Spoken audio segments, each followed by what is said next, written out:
Hey everybody, how's it going? Well, today I'm going to give you updates on the blow-through turbo carbureted 1980 Buick Regal Sport Coupe.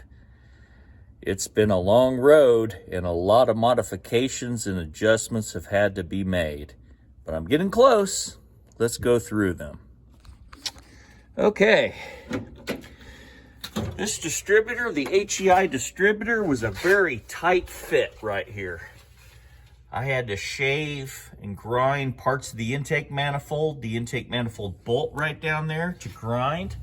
I had to do more grinding on my custom alternator mount because originally the alternator on this car was on the left side, but since the turbo's there, I had to relocate the alternator over here with custom brackets. I basically took the stock bracket that used to be on the left side, flipped it around, did a bunch of grinding on it, and put the bolt on the other side. And I took a mount right here, this mount, that's an 87 Buick Regal alternator mount, and I fabricated it there to go on one of the power steering bolts. I also had to get the fuel line to go right, and that was a lot of work. There's the quick fuel carburetor, the carb spacer. I have to fabricate an alternator bracket for the accelerator pedal cable and get it to work. There's the carb hat, which will lead to the intercooler when I install it. So there's going to be a front mount intercooler getting put in here, and it's going to come under and go to the turbo boost hose and then come up and go to the turbo carb hat. There's the turbocharger, oil supply, external wastegate. I got to hook up this line to right here for boost reference. I had to take the heater hoses and fabricate them to fit in a different location than the factory, because the factory turbocharger used to be way back here. Now it's right here. So basically I took the 87's turbo exhaust manifolds, custom downpipe, wastegate assembly, which was also custom, a T66 custom turbo, and got it all to fit, which was a lot of work, a lot of close tolerances. So I still have to hook up the ignition wires to the distributor. There's my fuel pressure gauge, fuel supply tube. I had to get the tube adjusted to where it would go between the turbo and the alternator and the fuel hose to go to the mechanical pump. A lot of work's gone into this. One of the remaining things to do is I have to get the belt on the alternator, which is right there, and get it to where it doesn't touch that, and it doesn't touch the vacuum advance. Vacuum advance I don't need on this distributor, so I'm going to cut it off because I don't need it. I'm going to do what's called a boost timing master, which will retard timing 1 degree for every pound of boost. So therefore I don't need the vacuum advance. I'm going to cut that off right there because it's getting in the way of the alternator belt. So a lot of little things still to do, but I'm getting there. I used a socket for a spacer right there, by the way. Sometimes you have to figure things out. Had to get all these cooling hoses to hook up, which was a lot of work. Heater core in, heater core out. Water pump has a line that goes to the radiator housing, which you can't see because it's covered by so much stuff. It was such a tight fit for the alternator to fit here between the custom alternator bracket, the intake of the turbocharger, which I also had to trim down and get ground.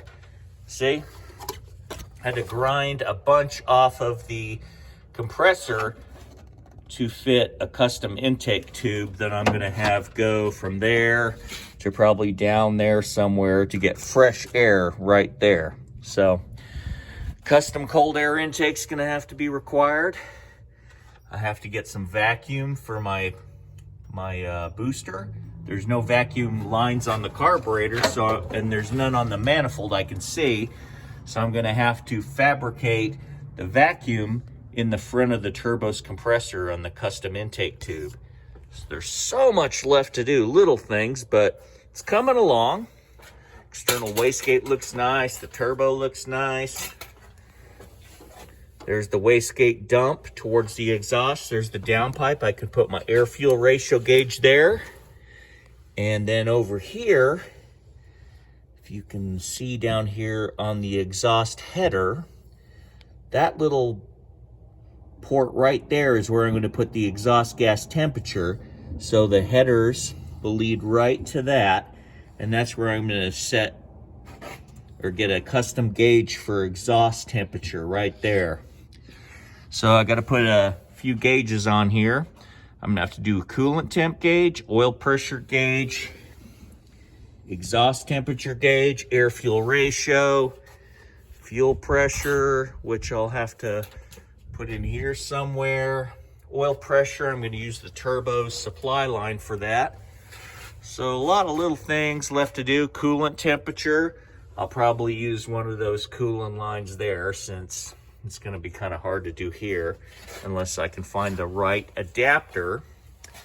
I've got to convert this throttle bracket, make it fit on the intake manifold. I've got some bolts that are all sized up.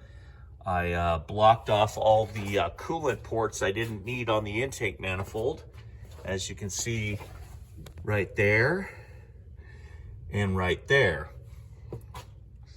So I have to do a lot of work here. There's my factory coolant temp sender right there. There's still a lot of work to do, and figured I'd give you guys an update.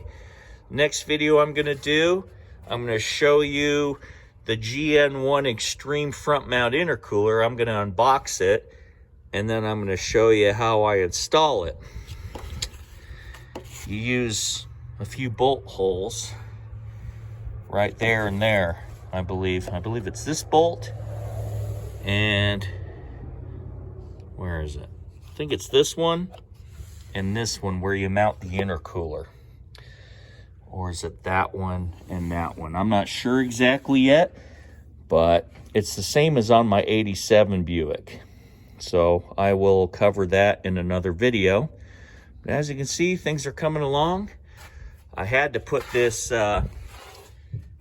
big spacer on the carburetor because the distributor's in the way for the intercooler tubing to go here.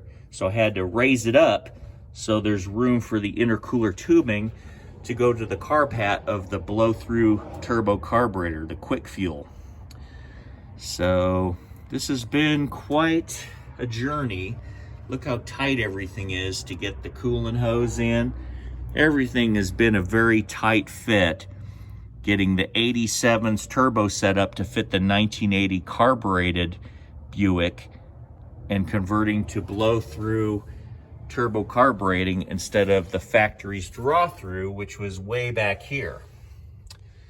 All right, so I'll give you updates as I get closer to starting this car.